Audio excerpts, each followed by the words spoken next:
Sims Nation, welcome to another edition of the Positively Pat Sims Show right here on WANT Radio and live streaming on YouTube. It is a pleasure to have you guys here. I am very excited for today's show as we bring to you our next Pro Wrestling Spotlight. The last time we did a WrestleMania Spotlight where we looked at The Undertaker's WrestleMania win streak.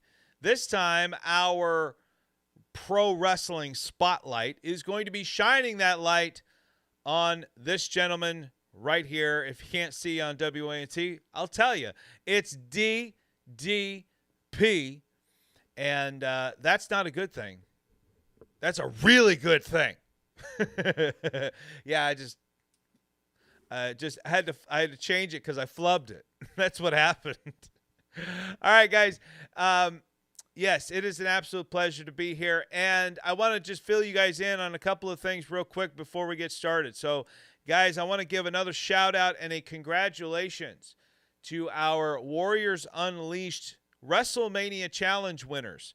We have a Warriors Unleashed Facebook page. We had a challenge before leading into WrestleMania, and we had 7 finalists, and I was so proud of you guys. And our third-place winner, Margot, won a Warriors Unleashed either T-shirt or tank top. I got my buddy Christopher Hall, took second place, and he won a Warriors Unleashed teddy bear.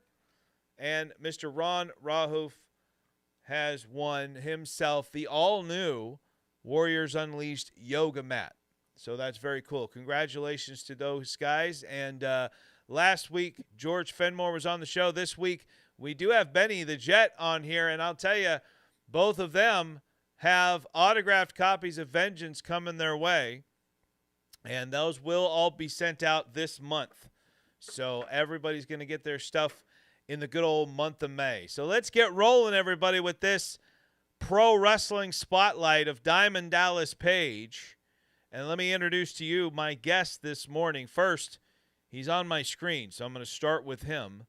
Ladies and gentlemen, he is as smart as Bobby the Brain. He is as charismatic as Paul Heyman, and he has the style of the slickster. Ladies and gentlemen, I give you the Diamond Standard himself, returning to the Positively Pat Sims Show, Doc Haywood. Good morning, Doc. Hey, great to be here, especially on this spotlight of the man, the myth, the legend, DDP, Diamond Dallas Page. I mean, the guy changed my life. What can I say? So good to be here. Thank you very much for having me. Well, thank you. Thank you, sir. And ladies and gentlemen, our other guest is a fellow WANT superstar. He is the man of the hour, the man with the power. He is too sweet to be sour. He is as entertaining as he is pretty. Ladies and gentlemen, I give you Benny the Jet Scala. Say hello, sir. Hello, sir. How are we doing this morning? Great. Glad to be here. Great topic. Yes, it is. I agree. I agree with that. All right, guys. So let's get rolling here. All right. So I want to start off right here. DDP's official WWE profile. Here's what it says. His major career highlights are WCW World Heavyweight Champion, United States Champion, European Champion, WCW World Television Champion, WCW World Tag Team Champion, World Tag Team Champion, which was WWE, and 2017 WWE Hall of Fame inductee. They also note that he began as a manager, started wrestling at around age 35, became one of WCW's most beloved stars during the NWO era, and later developed DDPYoga after using yoga to rehab a serious back injury. My first experience with DDP, however, my favorite WrestleMania of all time, it's the one that got me hooked. So nostalgia-wise is why it's my favorite. But Guys, WrestleMania 6, DDP escorting Rhythm and Blues in the pink Cadillac down to the ring. Benny, what do you remember about that moment? Yeah, I do remember that moment very well. At the time, I had no idea. I don't remember because that would have been after his stint in the AWA. But I didn't place the face with, I just thought it was a pretty cool moment though. I believe it was right in the middle of that moment. I don't think it was after. He started with the AWA in 1988, so that would have WrestleMania 6 was 90. 90, yeah. Yeah. So I see what you're saying. All right, Doc, what do you remember about seeing that moment, and then looking back and going, "Oh my gosh, there it is." Well, I remember just, as a kid, the pink Cadillac. And I remember it because my foster mom, had always wanted a pink Cadillac. And so I was like, "Hey, Mom, come check it out. It's your car." And if I'm not mistaken, I think Dallas got that job because that was his actual pink Cadillac. Yep. Which is just absolutely wild that dude would have a car like that. But I had such hatred for the honky tonk man. I was just waiting to see him and Valentine get their butts kicked. I don't even remember who they faced, though. They didn't. It's been so long. They didn't face anybody. It was a concert. They went out and they sang their song. Even worse. Yeah. And then the Bushwhackers broke it up. Oh gosh, Luke and Butch. I mean, that's one of the things that just tells you comedy gimmicks and comedy segments are so needed in pro wrestling. Like I love segments like those, and now we've got in today's day and age, Danhausen bringing the comedy in WWE. His stuff with the Miz, being in the Miz's pool, very very good stuff. All right. So this morning on our show, we're putting the spotlight on one of the most unlikely yet inspirational and unforgettable success stories in professional wrestling history. Diamond Dallas Page, from manager to late-blooming wrestler to becoming WCW World Champion to WWE Hall of Famer, and now we all know him as a man who has helped thousands of people own their lives through DDPY. So first, Doc, let's start with you. Give me your quick answer to this. What is the first image, match, or catchphrase, moment, whatever it is? What's the first thing that comes to mind when you hear the name Diamond Dallas Page? Well, it's in wrestling. It's this. Yep. The hand signal. I remember that being so over back in the day, and I really started paying attention to Dallas when he rejected the NWO shirt because the NWO was so hot, and how Dallas just him saying no to the NWO when everyone else was saying yes was like that real kickstart for him in his career, which is I was fortunate enough to be watching during that time. Right. And how about you, Benny? What do you think of first when you think of Diamond Dallas Page? Well, honestly, I'm going to go back to the days in the AWA again when you managed Bad Company, Pat Tanaka and Paul Diamond, and I had never seen him before. That pretty cool guy. Obviously, he was from the East Coast, and then he formed the Diamond Exchange with Medusa and Kurt Hennig, and I mean the guy. You can't really say meteoric career, but just like the guy has done a slow ascent for like the last 40 years. Just keeps getting better and better at whatever he does. Yeah, for sure. I'm putting something, guys, in the live chat for you guys. We're going to be doing that throughout the night or throughout the morning because we want to get your thoughts on this stuff too. So I'm also putting in the live chat what 4 options of what do you think first when you hear the name DDP.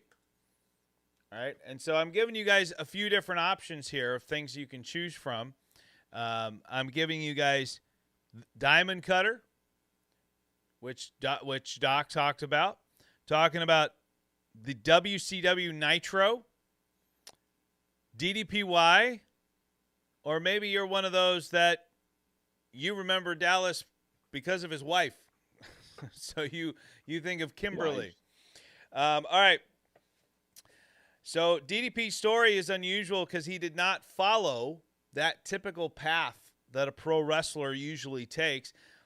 He was not a young prodigy that was pushed. WWE's profile does note that he started as a manager in the AWA in the late 1980s, as Benny said, 1988. Appeared at WrestleMania 6 in 1990, driving the Honky Tonk Man and Greg Valentine to the ring. Then became a WCW manager and commentator. Let's not forget that. With his time with Eric Bischoff and stuff, which was interesting. Before transitioning into wrestling around the age of 35. So, Benny, you're on the screen here. Why do you think fans connected so strongly with wrestlers who had that uphill climb, right? You know, those underdogs, the guys that weren't supposed to make it but did. It seems like fans really connect with those guys. Why do you think that is? I think because it's a great story, first of all. You know, I mean, it says a lot that it's never too late to make a success out of yourself. And he felt like the common man. You know, Yeah. He just felt like one of the people. Yeah, and which is kind of interesting, as one of his mentors is the great Dusty Rhodes, the American Dream, the common man. Totally. All right, Doc, same question for you. Well, I think we connect with authenticity, and DDP has always been a very authentic guy, authentic to his character, except for that run in WWE at the beginning when he got brought in.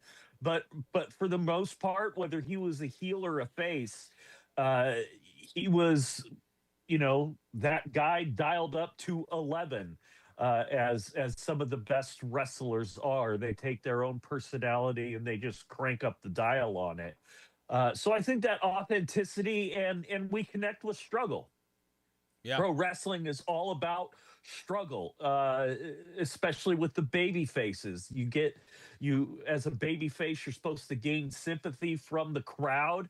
And here's this older guy. You're automatically going to sympathize with him. Because he's got the deck stacked against him as soon as he steps in the ring, because most pro wrestlers have been training for this from when they were, in their late teens to early 20s. Right. In the live chat. I have a question for Doc. Oh, go for it. Yes, sir. So does that mean that in real life, Zach Grebe only mildly smells of food stamps? No, it is.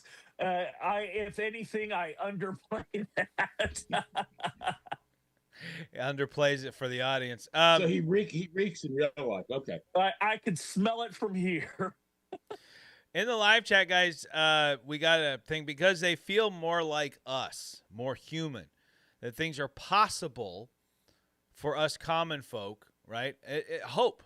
I think hope's a big one when we see guys that like that. That anyone or that everyone is different and not all need to be born and bred to that one thing. Dallas definitely shows what you can do with a strong work ethic, right? You don't have to be born, like the chat says, you don't have to be born specifically to that one thing. If it's something you want and you are passionate about it and you put the work in, you can achieve it. The other thing I want to point out is that pro wrestling fans in general, we want to feel like we have a say. We want to feel like not just that we're part of the show, but that we have a say in what goes on behind the scenes. You look at the rise of Daniel Bryan, right? That's a fan takeover that the WWE finally had to come around to. You have the Cody Crybabies, right? That took what was supposed to be Rock versus Roman and turned it on its head, and we got the match we should have gotten in the first place. I'm sorry, I don't care. It should have been Cody finishing the story. That's the story that should have been from the beginning. Next, the other thing here, Doc, let's start with you this time. Was DDP's age when he became a wrestler a weakness, or did it actually help him understand everything? Because a lot of people, they turn their noses up at him. So I guess weakness might not be the right word, but was the age as big of a challenge? Let's put it that way. Was the age as big of a challenge as it seems, or was it actually a benefit to him? I think it was a benefit to him because he came into the business with a certain degree of maturity, having a whole life experience as a nightclub owner, helping out as this nightclub owner. He was helping out talent. Right. He famously talks about how he gave Bon Jovi one of their first paid gigs. So I think that mentality was a real asset for him, especially in helping other talent look good, because that's one of the best signs of an amazing pro wrestler is you make the other guy look good. You elevate the other guy. And I think that really helped him out, that maturity. Right. Benny, what do you think? Yeah, I completely agree with everything Doc just said, and I want to add a little bit to my previous answer as far as why he appealed to people. Sure. We had like an Eric Watts who was atrocious, son of Bill Watts. We had a David Flair who was like the drizzling, what. It's so nice to see a guy like this who did it all on his own, just through sheer willpower and hard work. Right, exactly. And I've met Eric Watts, very nice guy. Met him at Dallas's place for his Christmas party. I remember taking a picture with him, and most of the people were like, "Who the hell? Why do you want his picture?" I'm like, because he's related to. He's a Watts. That's why. That's about it. But really, really nice dude. All right, for the live chat, guys, I want to hear from you guys. So every now and then, guys, I'm going to throw you guys a question too, and I want to hear from you guys in the live chat here. So. This is more of a personal question for you guys in the live chat. Have you ever felt like you started something too late? Right? And that's one of the things about Dallas' story that inspires me. I'm 45 years old. I've been doing WANT for 3 years. So when I started it, I was 42. And most people were trying to tell me, and have been for like 20 years now, I'm too old for this, I'm too old for that, it's too late for this, it's too late for that. Right? At the age of 45, our show is continuing to grow week after week. We're adding shows with At the Movies, Warriors Unleashed, Game Night. This year, 45 years old, Vengeance, my book was published. My first original album was made. So for me, everything I've started is too late. But it's never really too late. Until you're 6 feet under, it's never too late. And that's what DDP's story did for me. And I've always said I don't believe in just chance, in random happenings. I truly believe in fate. There's a reason WrestleMania 6 was the WrestleMania that got me into pro wrestling and why Dallas was a part of that show. And there's a reason why my roommate came into my college buddy came into my dorm room every Monday night to talk about DDP nonstop and got me hooked on this character I hadn't even seen yet. And all of a sudden I become a fan, and then he starts a program that 20 some years later would save my life. There's no random chance in my world. So let's keep moving here. I didn't get to Vegas until 40. My first plane ride in my 40s. Kids and marriage later than I expected, and even my career, which is not the one I chose. So yes, everything. Yeah. It's incredible. All right. Now we're going to get into that manager era for DDP, the Diamond Mine. DDP built his early wrestling identity as a talker and a manager. WWE does highlight. I got a lot of stuff from WWE here just to be clear, so that but he highlights his work with the AWA World Tag Team Champions Bad Company. That's bad with 2 D's, ladies and gentlemen. Then WCW's Fabulous Freebirds, and later his Diamond Mine stable, which included the Diamond Dolls and the Diamond Stud, who we all know as Scott Hall or Razor Ramon. So DDP was learning television wrestling before he was learning in-ring wrestling. His early strength and presentation were his image, his confidence, his branding, and his personality. DDP was a walking gimmick. He was 8 million gimmicks rolled into one. It was hilarious. It's hilarious to go back and watch. And then when you hear about the stories of Eric Bischoff stripping all that away, it was really funny. Diamond Dallas Page sounded larger than life before his in-ring resume caught up to him. So, Benny, was DDP already showing signs of being a star during his managing years? Yes, absolutely. Like I said, the first time I saw him in AWA, I thought, man, this guy, I mean, I thought to myself, this guy's born for this. And you could tell it was his real personality. I figured at that time, I thought, okay, he probably looks like in his early to mid 30s. You know, in my mind, too late to be a wrestler. Right. Thankfully, he proved me wrong. But I'm thinking this guy's going to be a hell of a manager, because back then, not so much now, sadly, but back then, managers were a big thing. Yeah. Yep. I mean, yeah, it's back then, like, managers were so pivotal to the business, because you could have a great in-ring talent, but a lot of these guys couldn't talk, and it wasn't like it was today. Like, today, they're all, here's your script. You know, sometimes if you're really good, you might get bullet points, but now it's all, there's a creative team, there's writers, there's all this stuff. Back in the day, it was, we got a pay-per-view to sell. Your job is to get out there and sell it. Or we got an event coming up here. Your job is to get people to go to this event, to sell this match, right? They didn't have a script for them. And so to be able to do that was a real skill. And managers, I think I mentioned 3 of them just introducing Doc. Bobby the Brain, Benny the Brain Jet. Benny the Brain. We'll just keep giving you different monikers. It's always gonna be Benny the Jet, but it's gonna be Benny the Brain, and the next time I mess up, it'll be something else. But Bobby the Brain Heenan, who still is my all-time favorite. You could put Paul Heyman. Paul Heyman was, a lot of people only know him as the guy he is now. But Paul Heyman, he was also in the AWA. He was also in WCW managing. He had the big phone in his hand and stuff. The Dangerous Alliance was pretty cool. And of course, you know, I loved Mr. Fuji, Slick, all those guys, man. Jimmy Hart.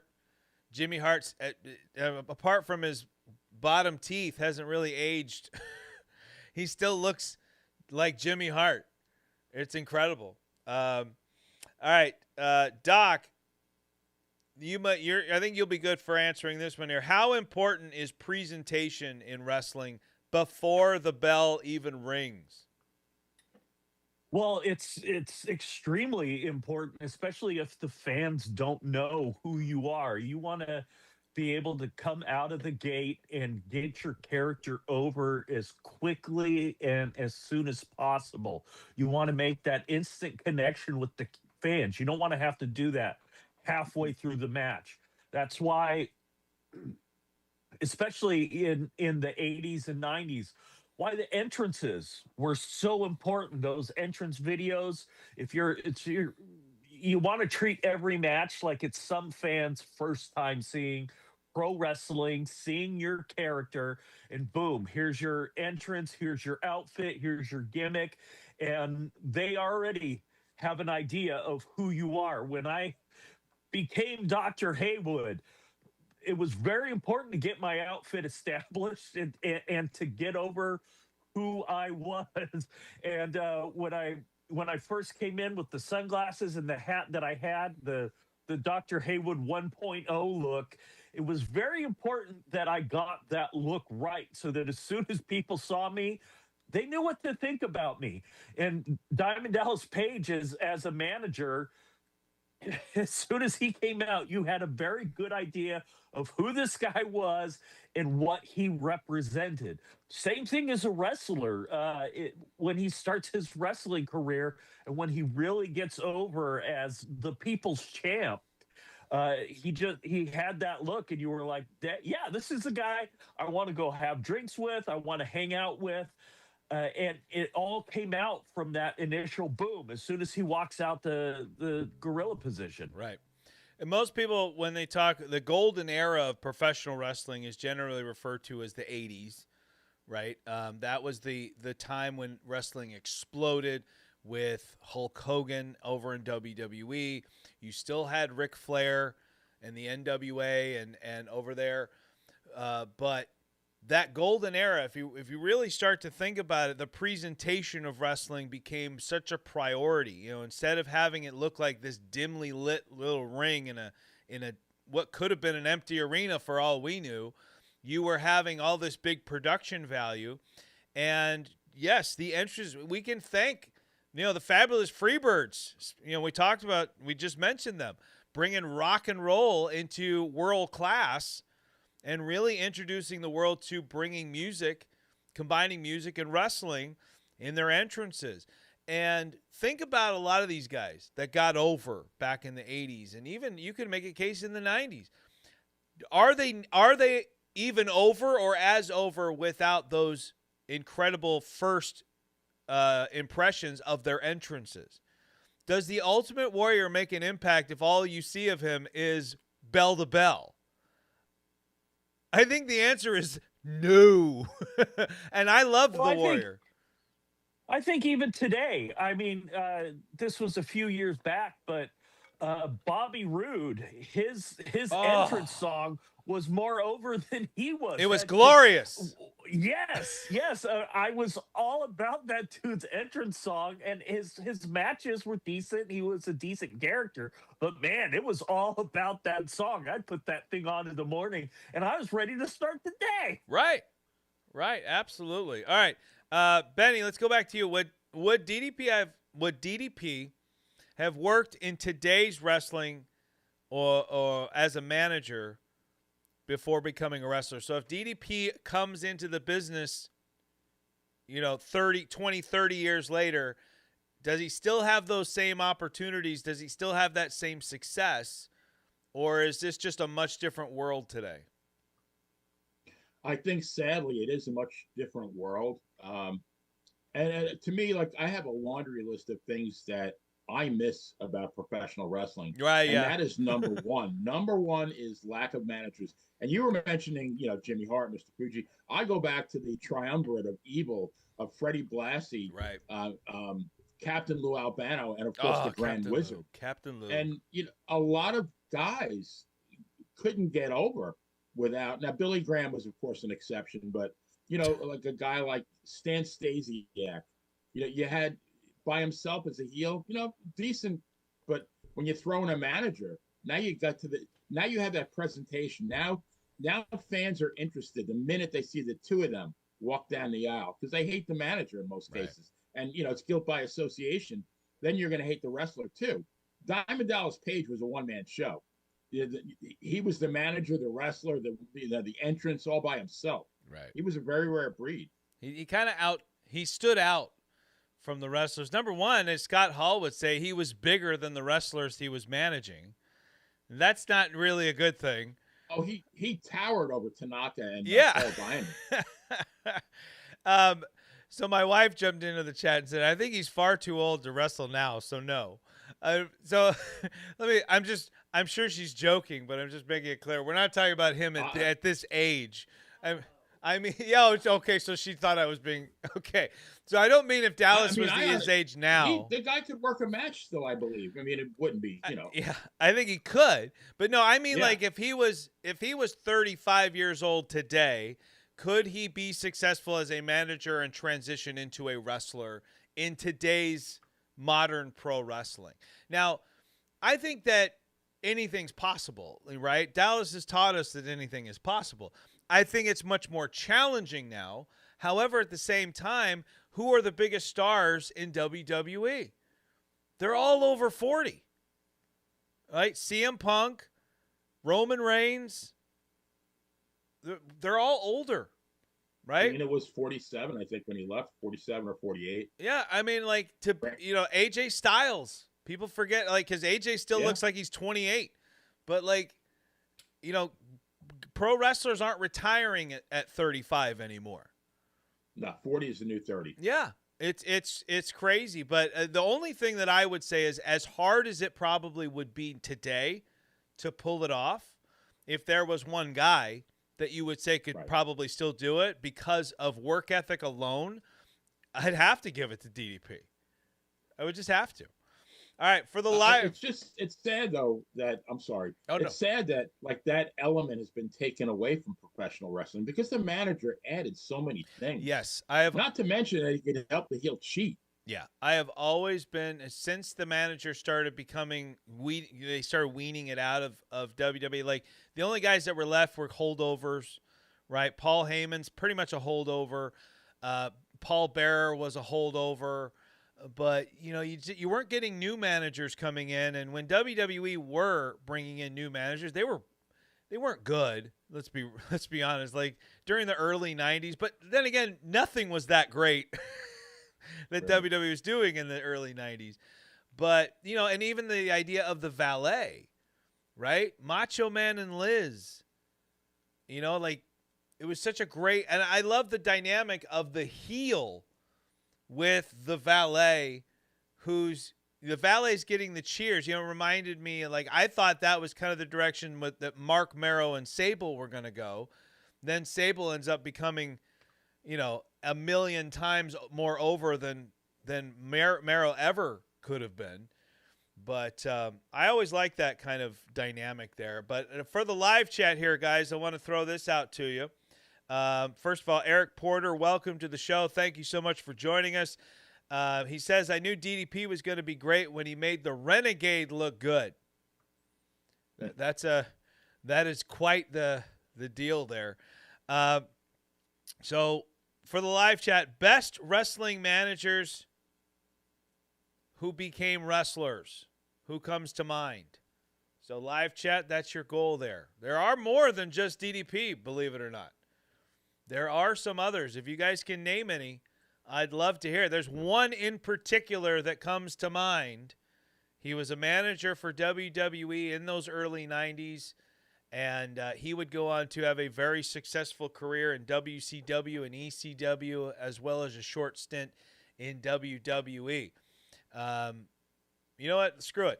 Benny, you have any idea who I might be thinking of? No, it's going to drive me crazy. So tell me. All right. Well, how about you, Doc? Doc, who do you think I'm mentioning? No idea. He had a group in WCW that Goldberg had to go through to get to the U.S. title. Does that help? Raven. Raven, ladies and gentlemen, as Johnny Polo in WWE. I didn't write that down, by the way. That's off the top of the old useless information noggin. All right, let's keep moving here. The next segment we got here, becoming a wrestler, the risk of reinvention here. According to WWE, DDP began competing in the ring at around 35, initially had limited success, which is very true. By 1994, he had left managing behind and focused on wrestling full-time.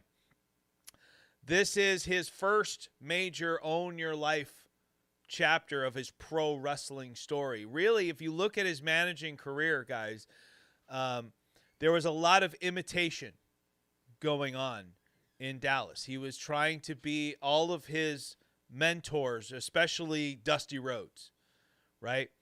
Yeah, I know Raven. I know Raven was already a wrestler before he was a manager. So was Dallas, to be fair. Dallas was training to be a wrestler, got hurt, and he started his nightclub business, then came back. Most managers start off as wrestlers. It's just we don't know what they did before because we see them as managers first. That's why I bring up Raven. But yes, Eric Porter, you are correct. Dallas could have stayed comfortable as a personality. Instead, he chose the harder path, becoming a wrestler when many people would have said it was too late. Now, the thing is Dallas has said this numerous times. So they came up to him and basically told him, they're like, dude, you're done because you're too pro wrestling for pro wrestling. He was too big. He was too loud. He had too many gimmicks. He was too over the top for pro wrestling. And he just wasn't going to make it as a manager. So what happened? DDP said, fine, I'm going to become a pro wrestler. Goes to the power plant, trains at the power plant. Dallas hones his craft. And yes, a lot of his in-ring stuff was a little underwhelming at first, but he's green. And back then there was no NXT to go hone your craft. And Dallas, I don't think, was going to leave his WCW contract behind to go do it in the independents and then try to come back a few years later when now you're closer to 40. So he did what he needed to do to be successful where he was and at that time. Doc, how hard is it for a performer to change how the audience perceives them? I think it's very difficult. Once the audience has an impression of you, they've got that impression of you. And Dallas really grabbed lightning in a bottle with the diamond cutter and the diamond cutter sign. I mean, that's when you start to see him getting over.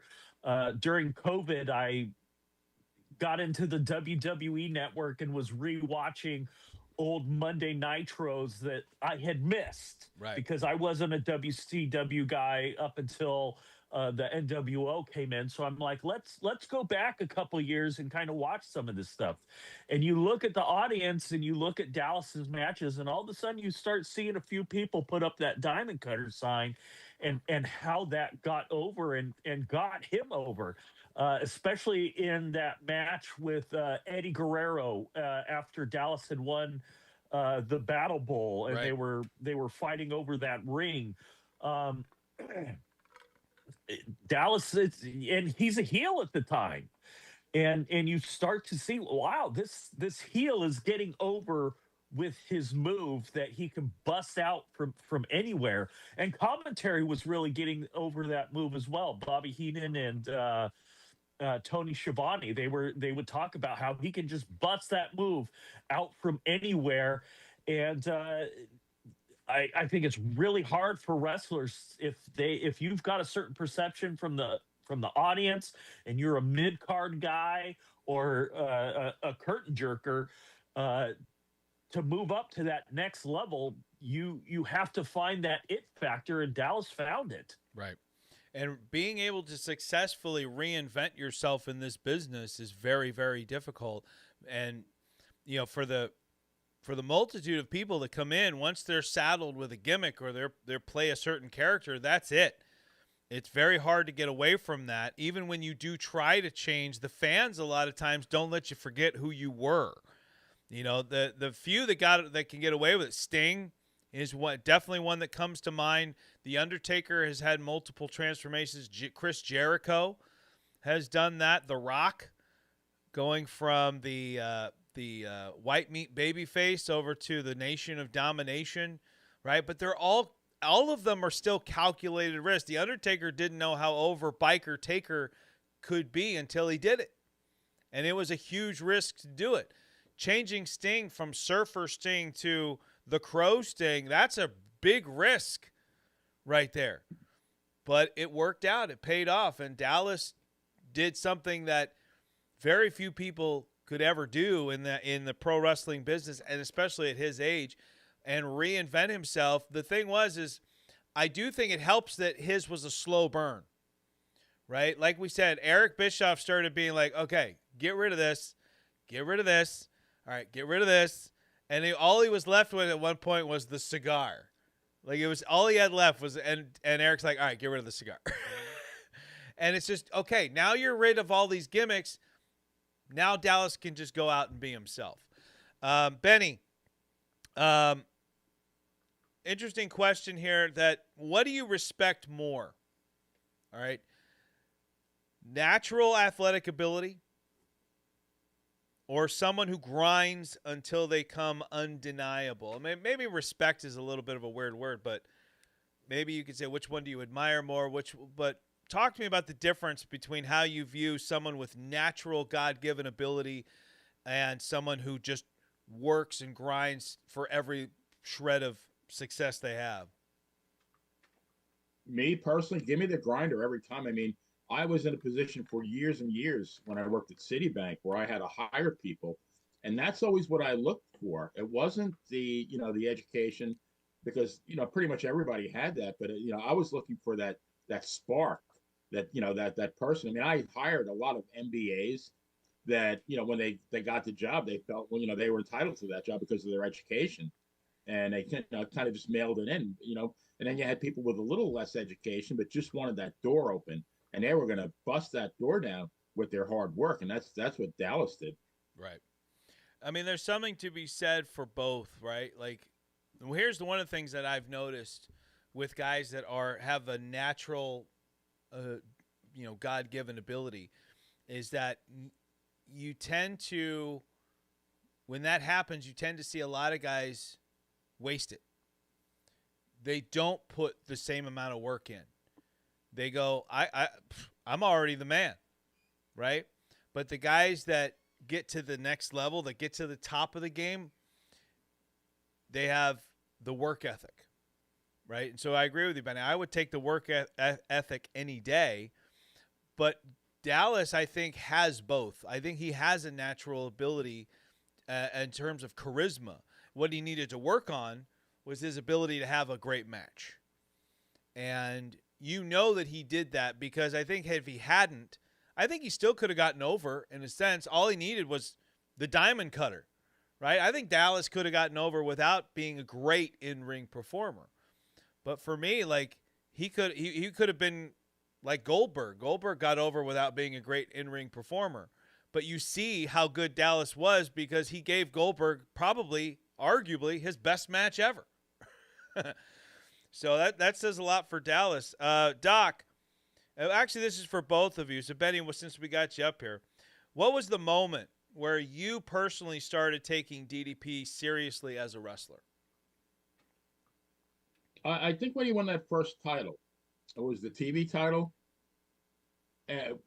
because that was, I mean, now it's every belt is a prop, but back then, belts still to a certain extent meant something. Yeah. It's like, okay, they're really invested in this guy. They're giving him a title. So yeah, I thought that they're buying into him too. I had, because I always liked the guy. I think there's some. To be fair, Benny, just real quick, I think there's some titles that are still treated, or at least nowadays, are starting to be treated with a little bit more dignity. I think there was a time when they were playing hot potato with all of them too much. And that's when they really lost a lot of their oomph. But to be fair, like, I think, like, I've never felt the IC title was as cool as it was when Dominic Mysterio was holding it. Like, in the last, 20 years. Like, when Dom won the IC title, I'm like, oh, man, like, he's a workhorse. He's over as all get out. He's a heel. Like, I had high hopes for it. And, Cody's been doing great things with the WWE title. I thought Gunther was a great IC champion. 666 days. Yeah, Gunther, fantastic. And then they put it on Sammy. Right. Doc, how about you? What was that moment when you started taking DDP really seriously as an in-ring performer? For me, it was his feud with Macho Man. I mean, like I said earlier, I took notice of him when he rejected the NWO. But then he has this series of just amazing matches with Randy Savage, and Randy really elevated Dallas's career. But in preparation for this, I went back and watched a couple of those matches, and just how electric those two got the crowd in the building. And I remember being a fan watching at home going, oh my goodness, yes. I was I even thought his world title win was long overdue. Like he won it in '99. I was thinking he should have got it in early '98. Right. Because that's how good Dallas was. And holy moly, that series of matches just so good. So that was when I was like, this guy needs to be, in the contention for that gold all the time. Live chat, I got a question for you guys. So I want to hear from you guys here, and we're going to get to some of your comments here in just a second. Did you see DDP as a future world champion early on, or was that a little surprising to you when it happened? Now, to Doc's point, the answer, he might have answered that for you, considering he probably should have won it much earlier on in his career. But, DDP was a main eventer during '98. And to Eric Porter's point, he was a main eventer with Goldberg, but unfortunately nobody saw it that night. Thank you, WCW, for screwing up the Halloween Havoc main event. But also in the chat, Eric Porter, I'm not arguing with you. Thank you. That is wise. Thank you very much. But I think there's a difference between a character evolving and a gimmick change. Yeah, and I agree with you. What Dallas did was actually both. Dallas changed the gimmick, he changed the character all around. And I think, to me, like Sting making his transition was the same. He's not just changing a gimmick, he's doing a complete character change, an overhaul. All of it was changed. Going from Dead Man Taker to Biker Taker, that's a complete change overall. That's why I kind of put those together. But Dallas did it while also transitioning from being a manager to a wrestler, which is why to me it still stands out to this day as being a very impressive thing to have done. All right. Now Dallas wins his first major gold, the WCW Television Championship. DDP won the WCW Television Championship from the Renegade at Fall Brawl in 1995. Our cage match lists that TV title reign from September 19th to 1995 to October 29th, 1995. So a little over a month of a title reign, which not bad for the mid-90s. We're coming up on the era where title reigns would last a day. Kane with his 24-hour title reign in back in the day. I mean, Yoko, I think Yoko might still hold the record for shortest world title reign, though, at WrestleMania 9. The poor guy. The title win mattered because it gave DDP credibility, like Benny talked about. The Diamond Cutter was becoming a true identity piece. DDP was no longer just a loud gimmick and a loud personality. He was becoming the complete package. Doc, how important was the WCW TV title in the 90s for building credibility for WCW wrestlers? Well, any gold is going to help you build credibility. The TV title, not quite up there with the U.S. title in terms of prestige, but it's a stepping stone. Kind of like PCW's Prospects title, usually something you reserve for younger guys who are on the rise. Dallas is older, but he's someone on the rise. He's someone that the guys in the back are starting to take notice of, someone that the audience is starting to take notice of. As I said before, this is around the time you start seeing the Diamond Cutter pop up in the audience. And again, as a heel, that's something you don't see a lot. But especially in today's day and age, back in the 90s, it was something completely new. It's like, hey, you're supposed to boo these guys. Right.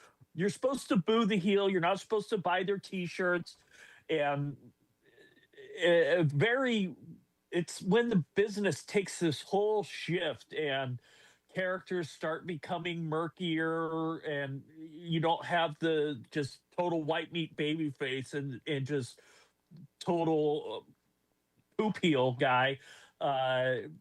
You've kind of got like, oh yeah, I kind of like this guy's attitude. He's edgy. He's bucking the system. I like this guy. Benny, was the Diamond Cutter the best protected finisher of that era? I loved it, and I love the fact that after a while he evolved it, and he would do it from like about 100 different positions. Right. So every match you watched of his, there was a huge interest to see how he was going to deliver it. Not even if he was, because to me it was pretty much a foregone conclusion he was, but it was how he was going to, and that added a huge element to his matches, I think.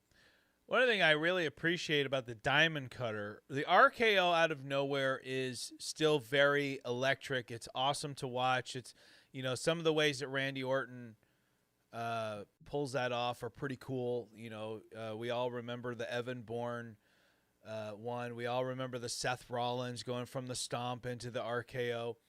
The thing about the RKO is I feel like it doesn't feel as impactful as the Diamond Cutter, because no matter how Dallas hit it, he always locked it in, right? There's a difference between just kind of doing this and doing this, right? He always locked in that Diamond Cutter when he hit it. And visually, to me, the Diamond Cutter always looked better. The RKO has just become, you know, Randy made it his own and made it very exciting. But that's why, for me, that Diamond Cutter always stood out. What makes a finisher feel special? Is it surprise, speed? Is it the commentary? Is it the crowd reaction? What to you makes a really, Benny, we'll start with you. What to you makes a really good pro wrestling finisher? It's all the above. It's everything that you just said. I mean, it's the execution. You know, it's the impact. I mean, now, back in the day, nobody kicked out of Jake the Snake's DDT. When he hit it, the match was over. Yep. So, which we've kind of lost now because, how many F5s or spears or, have they delivered without, there's so many false finishes now, I guess is what I'm trying to say. Yeah. But, the announcers have to put it over. The crowd has to put it over. It is a combination of all the above. How about you, Doc? What do you look for in a really good finisher? Like Benny said, it's an all of the above thing, but it's got to be effective. Mm-hmm. It's got to put the guy down, and the Diamond Cutter always puts someone down. For me, back in the Monday Night Wars, the two top finishers was the Diamond Cutter and the Stone Cold Stunner. I wanted to see... when there was the merger of the two companies, the one match I wanted to see that we never saw, Dallas talks about People's Champ versus People's Champ. I wanted to see Austin versus Diamond Dallas Page, because these two guys have a very kind of similar sort of gimmick. Even kind of the finishing moves are the same. You grab the guy, Austin's dropping straight down, Dallas is going out with it. I wanted to see a Diamond Cutter versus Stone Cold Stunner face-off, because those two moves were just over the moon for me. Nothing would have made me pop like seeing either one of those. Yep, I agree 100%. I also, if I can add to that, I think one of the things I look for in a finisher is something that matches the character. And that might sound weird, but the Diamond Cutter, first of all, the name was great. You have Diamond Dallas. Everything about it matched Dallas. It matched his in-ring style. It matched his character, all that stuff. And you look back at some of the best finishers of all time. You can even look at something as simple as the Hogan leg drop. It became iconic because Hogan did it. And it all kind of fit together. Like Hogan was talking about, I should never have done it, which I get it because after 30 back surgeries, who wouldn't regret dropping the leg every night? But he was like, I should have done the sleeper hold. Don't think the sleeper hold's as impactful for Hogan. The leg drop worked. Sweet chin music. That matched Shawn Michaels. The tombstone. If I see anybody else do the tombstone, I cringe because I'm like, no. And yes, I'm biased. But I'm like, no, that doesn't, like, I see the tombstone, especially when you call it a tombstone. You call it a tombstone, the first thing you're going to think of is The Undertaker. Right? And then I'll bring this out as well. Kurt Angle. And I'm not talking the ankle lock because a lot of people can get away with the ankle. I thought the ankle lock worked better with Ken Shamrock because he actually used it in the UFC. The angle slam. It's a freaking fireman's carry. But you put it on Kurt Angle, it matches the character. It works. And I also like the idea that a finisher should be able to be something that you can hit on at any time on any person. When you go over the top with your finisher, and I'm looking at like a guy like Ryback, who's strong, but not as strong as he looks, and he failed multiple times to get guys up in his finisher, it just looks bad. Right? So it's got to match. Everything has to flow and match together. And Dallas, 100%, that diamond cutter matched and fit him.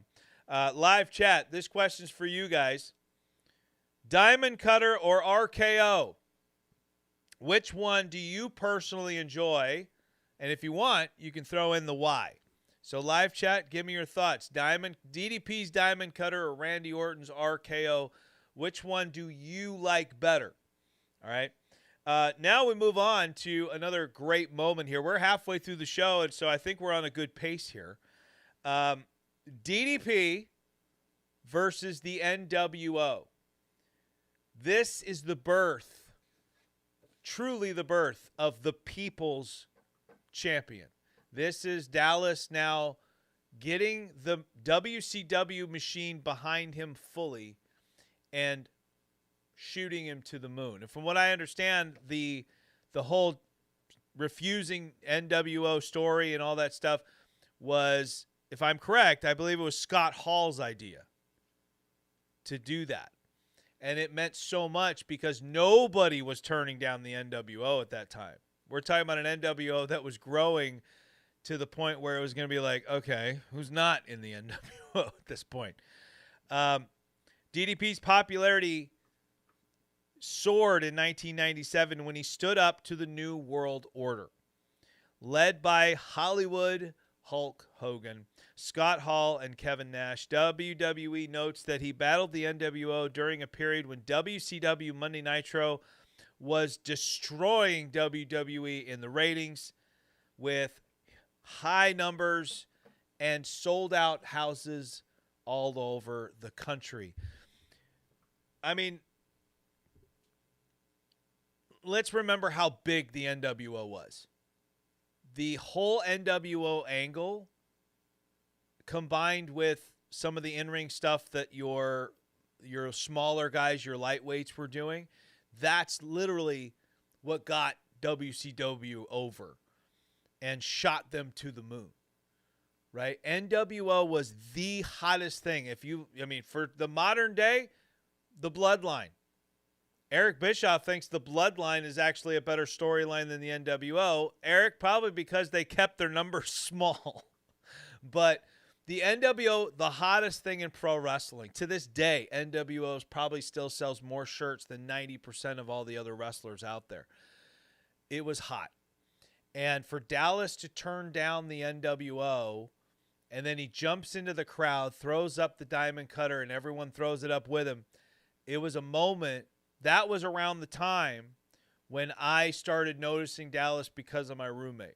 And then we got Dallas's feuds with Hogan, with Dennis Rodman, Karl Malone. Unfortunately, Jay Leno. Whew, oh, come on, Pat. What do you got to bury me like that for? Oh, my gosh. Let's be fair, guys. Let's be real. They gave Dallas some lemons to work with. And Jim Ross gives Dallas his flowers a lot because Karl Malone, that's one thing because you got an athlete. When you're working with an athlete, and that athlete is willing to put in the work, that's gonna be good. But then Dallas gets saddled with Leno. Later on in his career, he gets saddled with Arquette. I mean, the poor guy. And then he gets saddled with WWE's version of him. Oh, talk about overcoming some rough times. But Doc was refusing the NWO the moment DDP became a made man. Yeah, I think so because you got to remember before he refused the NWO, he was still working as a heel. Yeah. He was having this feud with Eddie Guerrero. The NWO came out in a couple matches and they helped him out, helped him get the win. And then he turns them down, which, like you said, no one was doing. No one was doing that. And you have this monster babyface turn because as soon as he did that, everyone was like, yeah, they were going nuts because even though they were wearing the NWO shirts, they hated these guys. Right. They hated the NWO for what they were doing, but they liked the merch. They liked the coolness. A very weird kind of time to be a wrestling fan because you'd wear the NWO shirt to work and then you would be like, I hate these freaking guys. It was wild. So yeah, that was Dallas's moment to really seize his wrestling career. He could have crapped the bed on that, and you have no Diamond Dallas Page. I think his career would have been over. But he really seized that, worked with it, and got the attention of Macho Man Randy Savage. And Randy's like, yeah, I'm going to put Dallas over. I think I'm going to take the Diamond Cutter now. I think that's a huge moment for Dallas. Yeah. Benny, so many guys in pro wrestling, for the most part, they're brought in. They're said, all right, guy, here's your name, here's your gimmick, whatever it is. Now get out there and get over, right? Dallas is different.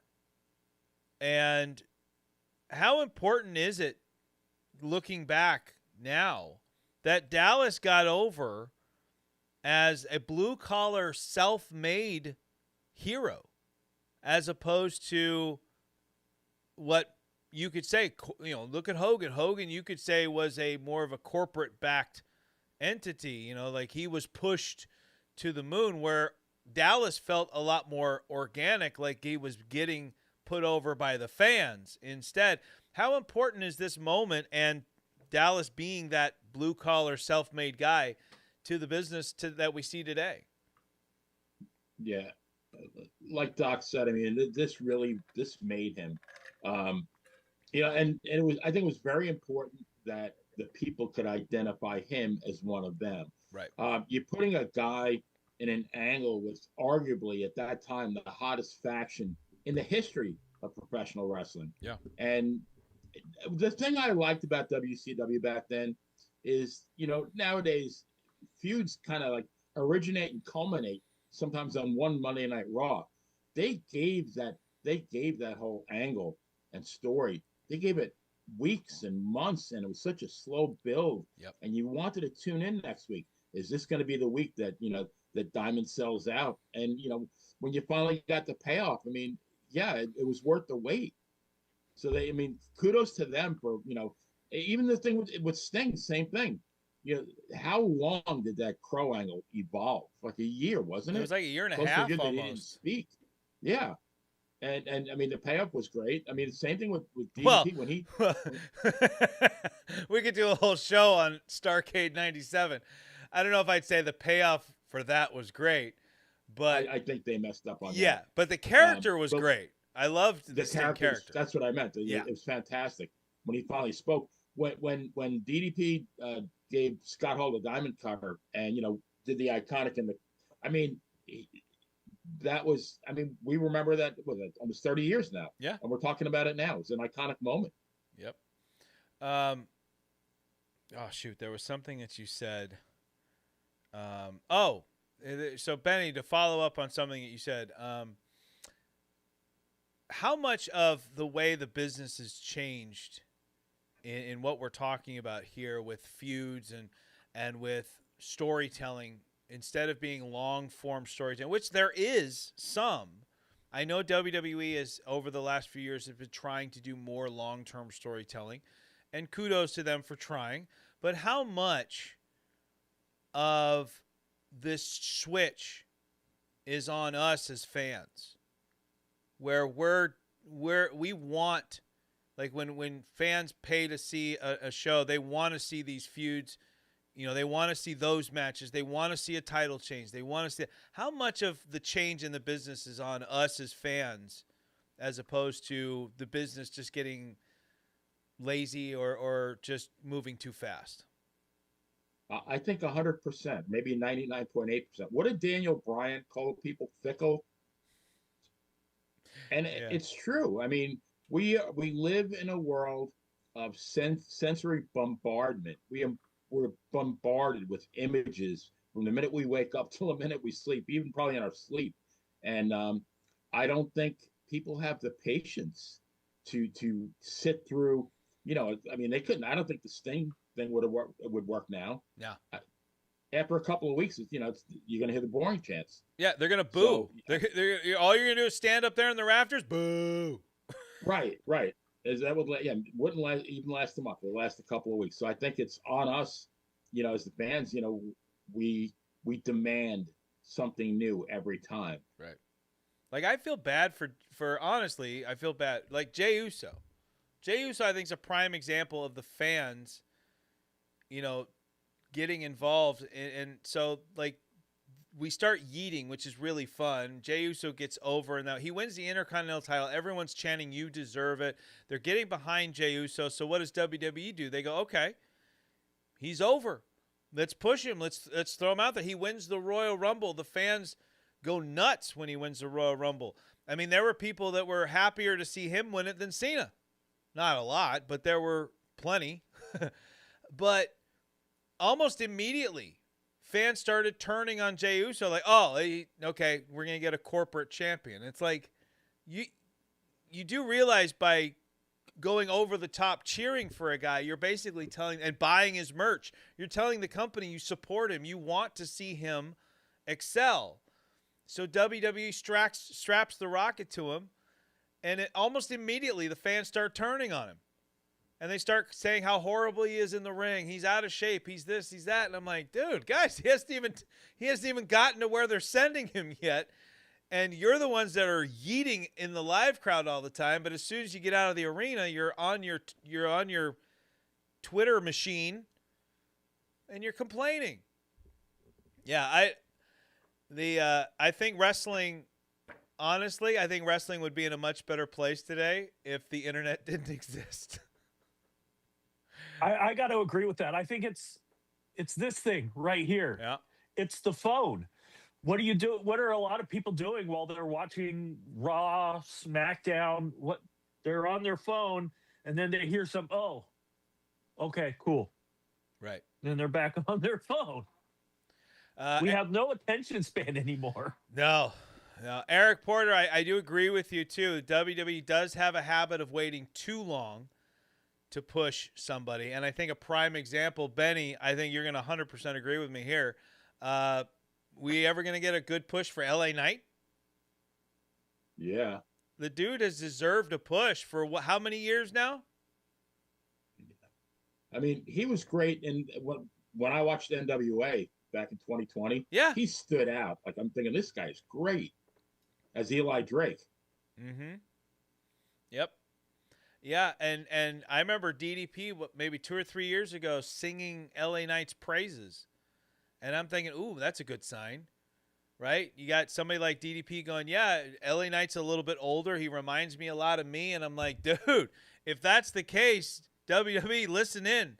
Let's give LA Knight that opportunity. I mean, and I don't even feel like he's even been given the opportunity to really get over on the main event scene, even though he's more over than a lot of the guys they have pushed. I think LA Knight's far more over than Jey Uso, and Jey Uso has the yeet. outside of that, is he over as much as a guy like LA Knight? He got pushed, so in my opinion, he got pushed solely because of his ring entrance. Right. Because his in-ring work is like mediocre. His promos suck. So what else? And what else is there? His entrance. Right. Where LA Knight has everything, I think. Let's see. All right. Live chat. I got a question for you. Would you have made the same decision back in 1997? Would you have joined the NWO, or would you have hit Scott Hall with that diamond cutter and refused? And I'm being serious here. Not if you were Diamond Dallas Page, but if it was you at 1997, at the peak of NWO's popularity, would you have wanted to have been a part of the NWO for life? Or would you have said, no, thank you? So answer that for me in the live chat, guys. Real quick, my thing over here kind of bugged out on me, so I'm going to reset it real quick so that I can see everything properly. All right, there we go. We're back up and running there. So looks good. All right, moving on to the next thing. I think this is going to be a fun one for everybody because it is a highlight of Diamond Dallas Page's career. I think he talks about this probably more than in winning the world title, because this, to me, truly got Diamond Dallas Page over as a huge star in this industry, more so even than the moment of saying no to the NWO. But then we're going to talk about the Randy Savage feud, where DDP reaches a whole nother level. This is one of the most important parts of our show today, because the feud with Macho Man Randy Savage helped DDP prove that he could hang with main event legends emotionally, physically, and dramatically. You could tell during this feud, if you going back and looking at it, you can tell that Diamond Dallas Page is a good student of the game. That he took what his mentors taught him and put them all into play in this feud. You see elements of Dusty Rhodes. You see elements of Jake the Snake Roberts. You can tell that Dallas is learning from Macho Man Randy Savage, one of the best to ever do it here. And so this was absolutely huge. Savage brought violence, intensity, and star power. DDP brought with him hunger, fire, and he brought the crowd with him because he was over. Kimberly's involvement added personal stakes, and this feud helped DDP move from a popular act to a legitimate top-tier WCW star. Benny, talk to me about this feud and how Randy's involvement with DDP helped to truly establish DDP as a main event guy. Yeah, and ironically, what was it, several years before this, Vince McMahon kind of pushed Randy out of the company because he was quote unquote too old. I think Randy wanted to work a last program with Shawn Michaels. Yes, that's true. And he was only 42, I believe, and it's still in incredible shape. Yeah. So I mean, when he was 46, 47 with this feud with Dallas, still in incredible shape, still a fantastic worker. I think Randy had such a deep-seated respect for the professional wrestling business that he saw how Diamond, how Dallas would, how he busted his ass at the power plant, how he listened and learned before he said anything. Dallas was a true student of the game, yeah. And I think a lot of these guys picked up on that, and I think they wanted to help him. They didn't begrudgingly help him. I think they wanted to help him because of his attitude and his work ethic. 100%. And Dallas has had some pretty incredible feuds and rivalries over the years, including Hulk Hogan, Hollywood Hulk Hogan, including you can even go into WWE. Undertaker, as one-sided as that one was. with some pretty big names in this industry. But Doc, is this feud with Randy Savage his most important rivalry in his entire career? I would say, yeah. I again, this is the feud that really elevated him as a main event player. He and Randy, they main evented a pay-per-view, which is something Dallas had never done before. And he really showed that he could carry the stage. Randy elevated Dallas up into the stratosphere with this feud. Like you said, bringing in Kimberly and those personal stakes. I think they did.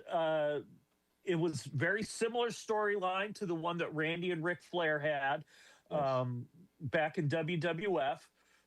I think they did it better. I think they did it better in with this. I think Randy learned from that and was like, okay, let's take this and make it better. Right. And we can make it better with this guy, Diamond Dallas Page, which I think they did. Dallas had a lot of memorable feuds with Scott Steiner, Raven, and Hogan. But I think this one was the most athletic. I think this one had the best personal stakes. The one with Scott Steiner kind of rehashed it a little bit. Steiner's promos better than Macho Man's, but I think the matches were a lot better between Dallas and Macho than they were with Dallas and Steiner. So I would say, yeah, this is Dallas's most important and more importantly, his best feud. Right. If anybody's going to be able to teach you about how to have a good feud and learn from bad feuds, Macho Man would be one of them. To me, Macho Man in WWE had one of the greatest feuds and builds and stories in a full year's worth of them when it was the Mega Powers going into the Mega Powers colliding. Incredible story, incredible build, slow burn build over a full year. And then you have, like you said, the Macho Man and Ric Flair, which was not supposed to be the match at WrestleMania 8. It was supposed to be Hogan and Flair. So now you've got to build a match in a short amount of time. And with what they did, I thought it was pretty good for what the amount of time they had to tell the story. But it was definitely lacking in that same kind of emotion. When Elizabeth came out during their match at WrestleMania 8, I was like, all right. I didn't feel the same as I should have. I should have been like, oh, here comes Elizabeth. She's going to turn the tide of this match. I should have been excited. I wasn't. And you look at Macho Man and Jake, right? What did that feud do for anybody? It gave us one memorable moment of the Cobra, right? But what did the feud do? It didn't elevate Jake because there was no payoff, right? And poor Jake has had a couple of things that didn't have a good payoff. We talked about, Benny and I, we've talked about the blindfold match at WrestleMania 7. Not exactly the payoff that rivalry should have had, right? But, yeah, so I'm sure Randy was probably working closely with Dallas and the creative team at WCW and being like, dude, we got to do this right? And the whole story of, I think I'm going to take the diamond cutter tonight, right? Like, that's such a great moment because that's Randy understanding the business. Understanding what's best for the business is overall what's going to be best for Dallas and for Randy. And that's what a lot of guys, I think, today forget. When everybody gets all upset at their spot, they get all upset about this or that. It's about what's best for the business. And if you do what's best for the business, everybody benefits from it. When you all work together to elevate the business, everybody wins, right? And I think Randy understood that and taught that to Dallas. Live chat. Which one do you think is DDP's greatest rivalry? If not Randy Savage, is it just his rivalry with the NWO in general? Is it Hollywood Hogan? Goldberg? Maybe it was his rivalry with Raven? Or is it WWE and The Undertaker? I had to throw that in there. I love Taker. But that storyline sucked. That was horrible. All right, moving on. DDP wins the WCW United States Championship twice. The first U.S. title reign was from December 28th, 1997 to April 19th, 1998. So a pretty decent title run there.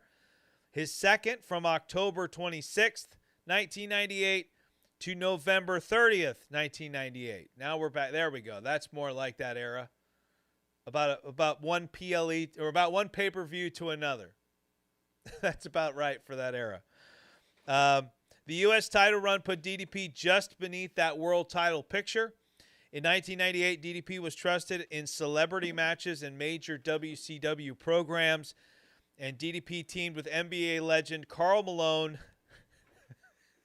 and talk show host Jay Leno in high-profile WCW matches. Now, WCW took what WWE did, which was take celebrities and, for the most part, put them on the peripheral to help elevate, and took it a whole step further. I think WCW saw WrestleMania 11 with LT when they finally put him in the ring, put a celebrity in the ring like that, and went, all right, I'll see your LT, and I'll raise you Dennis Rodman and Karl Malone. And then they said, we're doubling down with Jay Leno.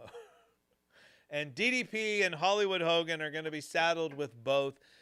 And I remember Arn Anderson talking about the moment where Jay Leno had Hogan in an arm bar.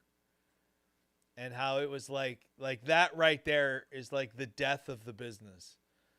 There is on no planet should Jay Leno have Hulk Hogan in an armbar. And Hogan going, oh, no. No. Jay Leno should have been knocked out within 5 seconds of that match starting. When he's pointing at his chin, they should have literally just hit him in the chin, and he's out. And now it's a handicap match. I would have been more invested in that. But that was around the time when WCW, like, I don't care anymore. I really was like, I'm out. I was kind of like, I don't know if I can get behind Jay Leno. I always try, you know what I mean? Like, yeah, I hear Jelly Roll's going to do a match at SummerSlam, you know? And I'm like,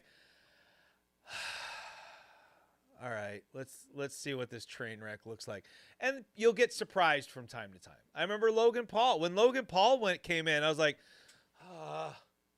why? And then Logan Paul blew it out of the water, and I'm like, all right, okay. And then he became a full-time wrestler, and I'm like, all right, dude, let's run with it.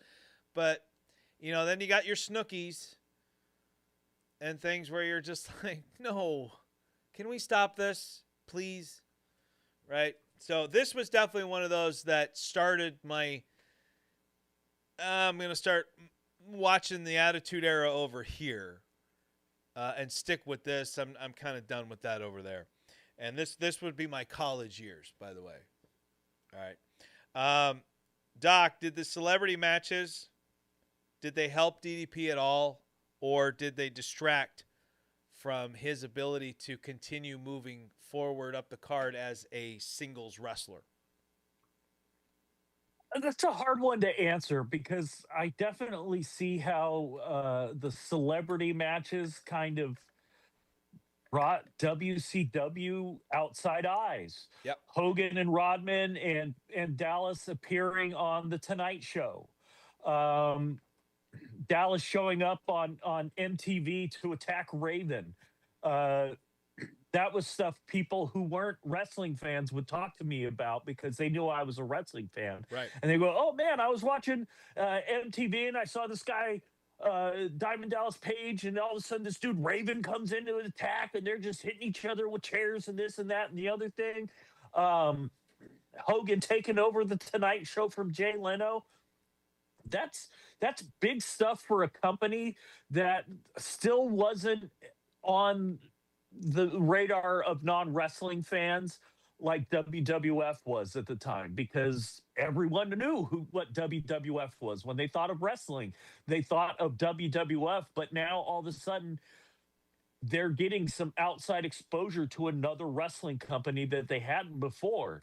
And so they would tune in to say, oh, I'm Carl Malone and Dennis Rodman were two of the biggest basketball stars in the world. Right. There was a lot of eyes on those guys, and there was a legit rivalry between their two teams in the NBA. And so I'm a basketball fan. I hear about this.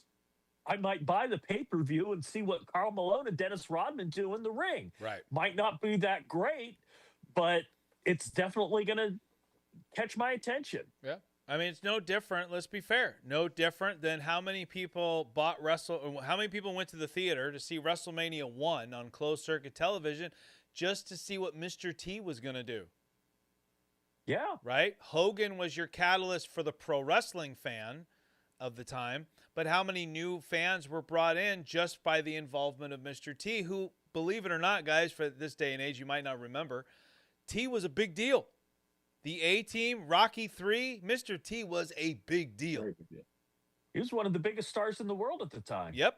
Yes. Yep. So, Benny, I have this is a tough question, though, but was DDP the perfect guy to represent WCW in these mainstream crossover moments? I believe so. I mean, the matches weren't that good. The idea wasn't that good, but I do think, he's a good segue to mainstream. Guy was very, very popular, charisma through the roof. Yeah, absolutely. And I think there was a trust factor.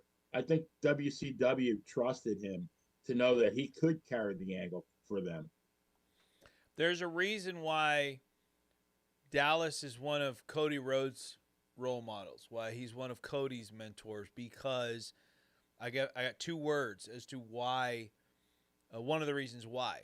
They're both perfect at their roles. Work ethic. When you tell Dallas, we need you to get this guy over, we need you to help make this match, you know that Dallas is going to put everything he's got into making it work. You say, Dallas, we need you to show up here and do this. Dallas is going to show up there and he's going to get it done, right? And that's how Cody is today. It's why I love Cody, right? Regardless of what you think of him, what some fans might think of him, I appreciate the fact as a wrestling fan that he dedicates so much of his effort and his time to being the quarterback of WWE. I respect that. And a lot of that comes from watching Dallas do what he did in WCW. Dallas was that guy. He was going to outwork everybody, and he was going to help get everybody over. For the live chat here, all right, what was your favorite celebrity wrestling involvement of all time? So, was it Dennis Rodman? Was it Carl Malone? Was it Mr. T? Was it Burt Reynolds? Was it Jonathan Taylor Thomas? Maybe it's Donald Trump. Because, let's be fair, whatever you think of him, WrestleMania 23 is a beautiful train wreck. The worst punches since Shane McMahon. I don't know any really. Definitely not I Show Speed or Trump. That's what my wife says. So for my wife, not I Show Speed or Trump. All right, moving on.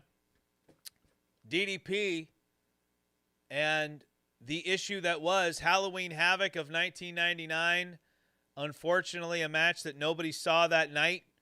WCW would have to refund everybody and they would play it on television, but it ended up becoming a huge moment. It was one of Dallas's best matches. Dallas really carried it and gave Goldberg what is potentially his best in-ring performance of his career. Not his biggest moment, because his biggest moment came when he defeated Hollywood Hogan, but DDP gave Goldberg the match of his life here. And this, I believe, is when DDP proved that he not only earned his way to the top, but he proved that he belongs to stay there. He belongs at the top of that card from here on out.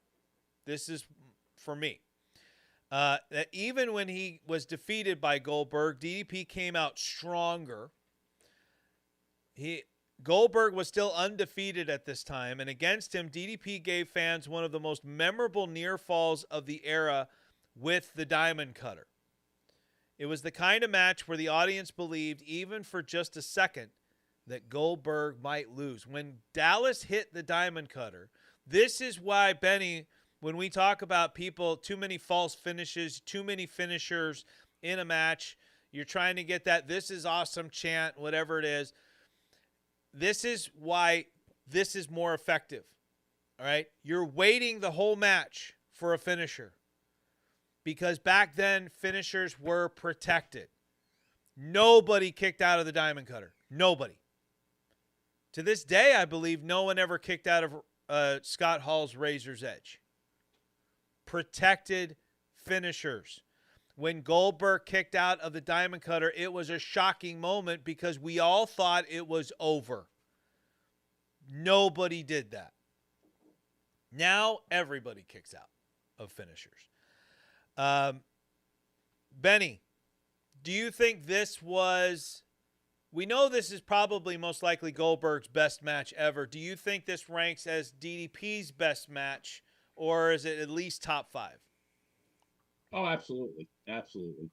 You know, and at that point with Goldberg's streak, I think anybody could take a loss because, you know, the guy hadn't, you know, he was undefeated. Right. So I don't think the loss hurt DDP. I think it definitely benefited him because not only did he get a great match out of Goldberg, I mean, for those, you know, 2 seconds or whatever, I mean, the emotions of the people watching that match were like, holy crap.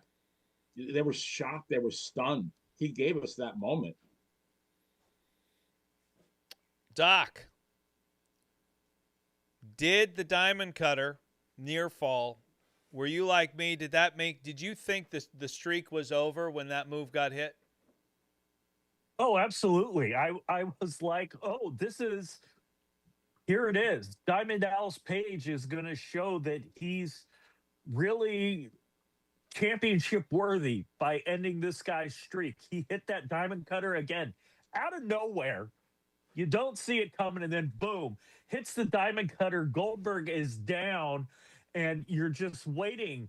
1, 2, oh, Goldberg shoulders up, and that's one of those emotional pro wrestling moments where, you know, especially in a babyface versus babyface match, so hard to pull off. And you think the guy you're rooting for has got it. I mean, I felt like probably a Red Sox fan did when Buckner lets the ball roll through his legs. It's like, oh, no.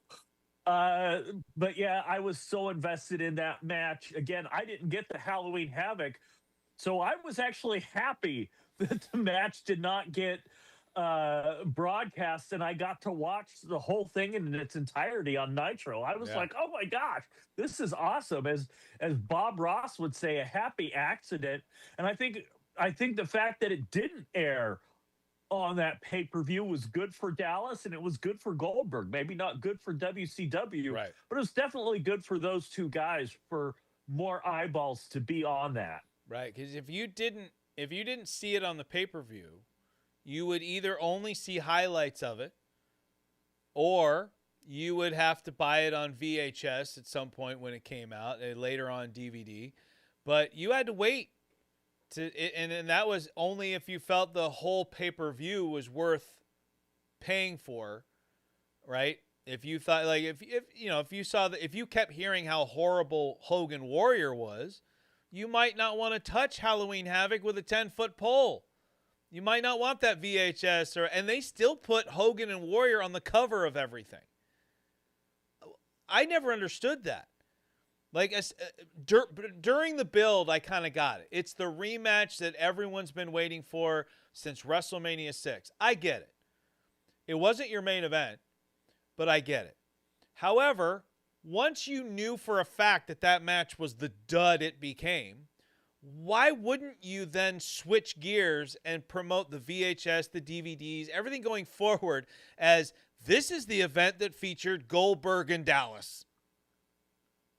But even WCW wasn't known for good business No. decisions. I think even today, because they still use the same cover art for everything on the when you look it up online, it's still Hogan Warrior on on there. It's so I don't think they had anything with Dallas and Goldberg planned as marketing material, which is so sad. But I mean, how hard would it be? I could have made it. All right. Here's the deal, guys. Like, this is a really cool show. I think it's teaching me a lot about how I need to set up my spotlight shows. That maybe for a guy like Dallas doing an entire career, even for 2 hours, is tough. Because we're just now at the Goldberg DDP match at Halloween Havoc. That's 1998. We got a lot more to go, which means, good news, DDP fans, next week we're going to make this a two-parter. We're going to have to. We're going to have 2 weeks of Diamond Dallas Page because, we obviously can't get through it in 2 hours. I got like 5 minutes before I got to start going home. I told both these guys, if we get to 9:45 and I'm still rambling, send me a message and say, go home. Because I have to be off the air by 9 because I got to get ready and be somewhere else at 9:45. So it's going to be a rush for me to get all that done. But let's do one last segment here. We got a few minutes. Let's get through one last segment. I think it'll be a good one to end on. And then we'll start fresh next week with the next segment. And so let's end with Dallas becoming world champion in WCW. The WCW World Championship history lists DDP's world title reigns in 1999 and 2000. April 11th through April 26th. Again, a product of the time. Title changes, and then as WCW went on, it was literally hot potato in WCW. If you thought WWE was bad with The Rock and Mick Foley, like every month switching the title, that was WCW for like the last 2 years. It was just boom, boom, boom, boom, boom. And then you had April 26th through May 9th in 1999 and a very short reign in April of 2000. So 3-time WCW champion, and I hate the fact that Dallas never got to have a good run with the title. And I want to ask you guys, do you think that it was because of the old school mentality that probably Dallas is much better chasing than holding?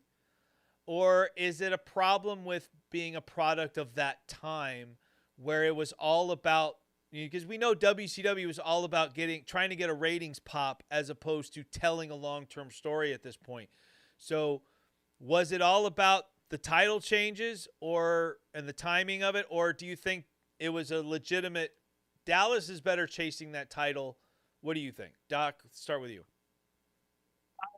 I think it was more chasing the ratings. Especially at this time, WCW was kind of on its downward slope. I did tune in to watch Dallas win in that four corners match, as they called it. You've got Dallas going up against three of the biggest names in pro wrestling in history. You've got Hogan, you've got Flair, you've got Sting, then you've got Randy Savage as the special guest referee. Really a great match for Dallas to win that title on, a great moment. But yeah, I don't think they were going for storyline at that point. I think they were just going for, let's get those ratings, let's get the belt on Dallas finally, and then let's move it on to someone else. Let's get another big moment that people are going to tune in for. So yeah, I think it's definitely more than, oh, let's have this guy chase the title. Yeah. I honestly, I don't think that was ever a consideration for WCW, was to have Dallas chase the title. Right. Because you hear about that a lot, right? You hear a lot. People talk about that a lot. Like, oh, Cody's better chasing the title than holding the title. Punk is better chasing the title than holding it. I mean, there's more money to be made in the chase for sure. But I agree with you. I don't think that was the underlying factor here. But Benny, what are your thoughts on that? Why do you think Dallas was given 3 reigns, but all very short? Yeah, and ironically, Dusty Rhodes had the exact same thing. 3 reigns, very, very short. And that was, years prior. But, Right. One of the greatest controversies, for the era that I grew up with was Superstar Billy Graham. He defeated Bruno. Yeah. Actually, it was April 30th, 77. And he held the title for like 9.5 months. But there's been a huge controversy. I mean, the guy was over. He was selling out the Garden. Yeah, I mean, they had promised the belt to Bob Backlund at a certain point in time. But, to me, like, if you get hired for a job, even if somebody says, well, you're only going to do this for 9 months, but you, like, do such an incredible job, why would you not go to that person and say, you know what, I told you it was only 9 months, but man, oh man, you killed it. I'm going to give you another 9 months. Maybe they could have switched him as a babyface. With DDP, I mean, if anybody earned a run, it was him. Yeah. Just because of his loyalty, his hard work. I mean, I would imagine he was a very, very easy person to deal with, with management, with his coworkers. He just wanted to get better. That was his only thing. And yeah, I mean, like you said, WCW was absolutely circling the drain by then. But I think if anything, give the guy a shot. I mean, I think his total time as a champion was like 29 days. That's crazy. Yeah. Yeah. And to the point there, you want to really get a sense of WCW's mindset. I think the best example of that is Goldberg. All right. Goldberg was the hottest thing in pro wrestling, and they could have ridden that for a long time. They could have built Goldberg to record numbers for pay-per-view against Hollywood Hogan. And instead, they pull the trigger on a Monday Nitro. I don't care where that Monday Nitro is either, right? I still don't understand. I mean, I get optics, but WCW was all about ratings. It was all about beating WWE in the ratings. It wasn't about building to pay-per-views. And why you would hold a Nitro in a stadium, right? You could have built a pay-per-view and sold out the stadium. They announced Goldberg versus Hogan like a few days before. And that alone sold like 40,000 tickets or something like that. It was crazy. They had a hot hand, and they wasted it, in my opinion. They threw it away too early. Is it a moment in time that we still remember? Yeah. But does it rank anywhere near Hogan Andre? Does it rank anywhere near Austin becoming champion? Does it go anywhere near Cody finishing the story? No, it doesn't. Because it happened on a Monday Night Raw. Or a Monday Night Nitro, sorry. WCW was not great business-wise, storyline-wise. They had the NWO. That was their thing. They had the lightweight guys that were putting on incredible matches. So you had the in-ring match quality of guys like Jericho and Eddie Guerrero and Rey Mysterio and those guys putting on incredible matches. And then you had the story of the NWO. And Goldberg came along during that time. And like I said, he could have had the biggest moment, maybe top 5 in pro wrestling history if it's done properly. And they rushed it. And DDP could have been put in that same kind of position. Long-term storytelling, a career guy that's trying to get to that next level and that main event spot, the people's champ. He deserved a run with the title, and WCW was too invested in, at that point, staying ahead of WWE, because at this point, WWE, in 1999, WWE had already started to take the lead. Austin was now the biggest star. Austin was going to town on the pro wrestling industry. The Attitude Era was in full force. So WCW was now playing catch up. And Dallas, as much as he deserved the run, WCW didn't care about that fact. All they cared about was, what can we do to bring in more eyeballs to this episode of Nitro? Not next week's, but just this. It was very, very short-sighted. As JR used to say, WCW was running a sprint. We were running a marathon. It's two completely different modes of thinking. All right, guys, we're going to start wrapping this show up. And when we come back next week, we will continue our pro wrestling spotlight of Diamond Dallas Page. Again, everything we do here, it's a learning experience. I think I need to keep things a little bit more. Instead of doing a whole career perspective spotlight, maybe we spotlight particular moments. Like, we probably could have done the whole show on Dallas and Randy's feud. Maybe that's a better spotlight show than an entire career. But I want to finish the career of Diamond Dallas Page. I want to get through. We have a lot still to get through. We've got the New Jersey Triad. We've got the end of WCW. We've got David Arquette. We've got his time in WWE, the Invasion era, motivational speaker DDP. We got the Hall of Fame. We've got DDPY. We've got his stuff with Jake Roberts and Scott Hall, and even parts of, Doc can tell you about his life with, getting to meet Dallas and how DDPY has helped him. Benny can talk to you about that. I can talk to you about that as someone who in 2021 literally saved his life with Dallas's program and became, as you see on every show next to me here, a Positively Unstoppable Challenge champion. So I don't want to leave everybody hanging where we are. So we're going to pick right up where we left off next week, guys.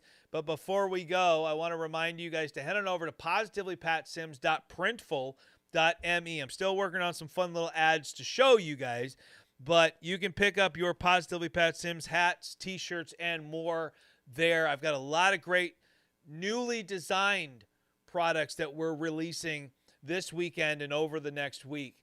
And so I'm looking forward to getting those back up on the website. But also, make sure you head on over to Amazon, pick up your copy of Vengeance. It is available now. It's available exclusively through Amazon for Amazon Kindle, paperback, and hardcover.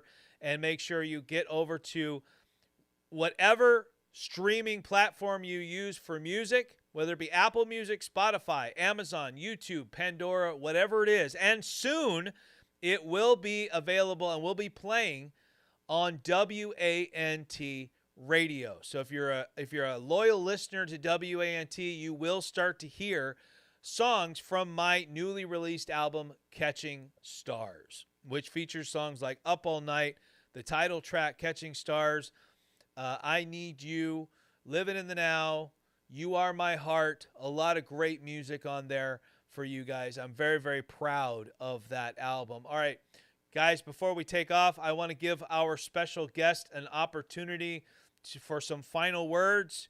So, Benny, let's start with you. What do you got for our viewers and our listeners? The time is yours, my friend.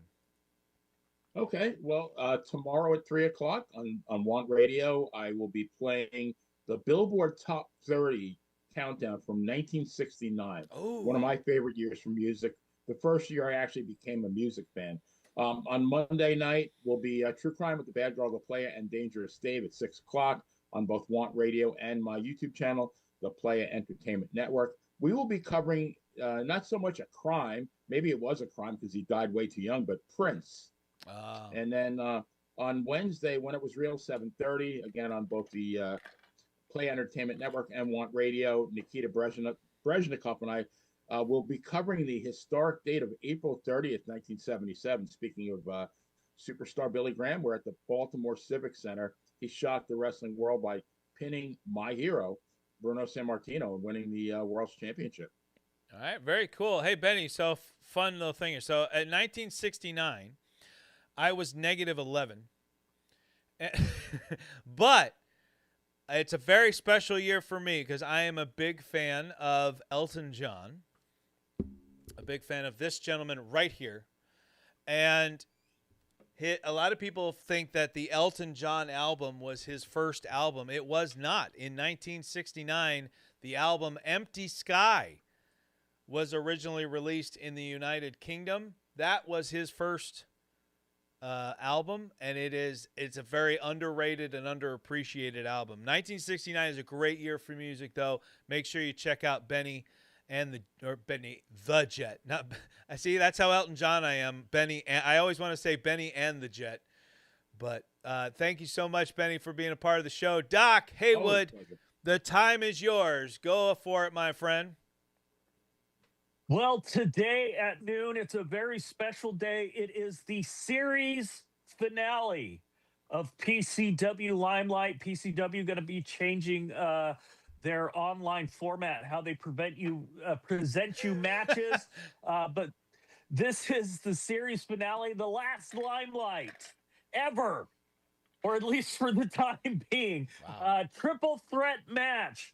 Rick Luxury, the champion, taking on Zach, Primetime Reeb, and the Street Mastodon Sin. My final time in the commentary chair. I'm going to be stepping away from PCW for a while to work on some other projects, so you guys will want to stay tuned to Doc Haywood and see what kind of crazy and wild stuff I got for you.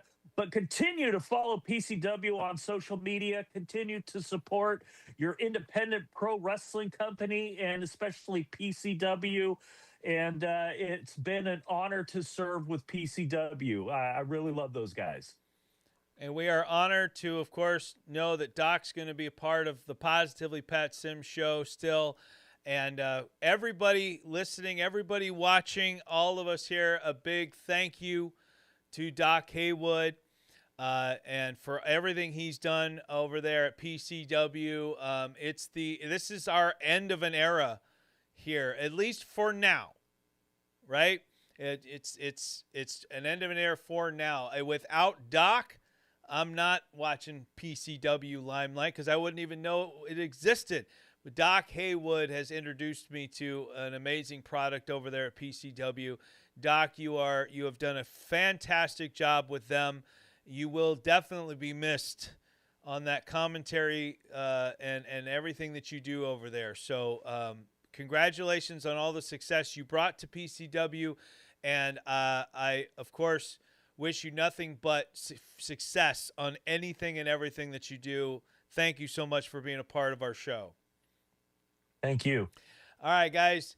That's going to do it for us here on the Positively Pat Sims show. Join us next week for part 2 of our Pro Wrestling Spotlight of Diamond Dallas Page, where we're going to get into the latter part of his pro wrestling career, and we'll also jump into his post-wrestling career with the Hall of Fame, his work with Jake the Snake Roberts and Scott Hall, among thousands of others of us DDPY warriors. So don't miss out on that. Well, guys, like we always say on the show to close it out, Doc Haywood says it too. Take it easy. And if it's easy, take it twice. Take it twice. So long, everybody. Have a great rest of your weekend. We'll see you next week on WANT Radio and right here on the Positively Pat Sims YouTube channel. So long, everybody.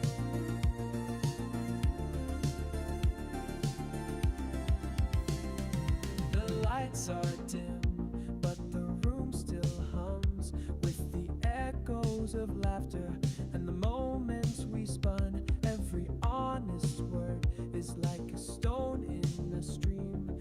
It rippled, it lingered, it shaped our dream. And if you ever wonder where I'll be, look to the screen, I'll be there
And if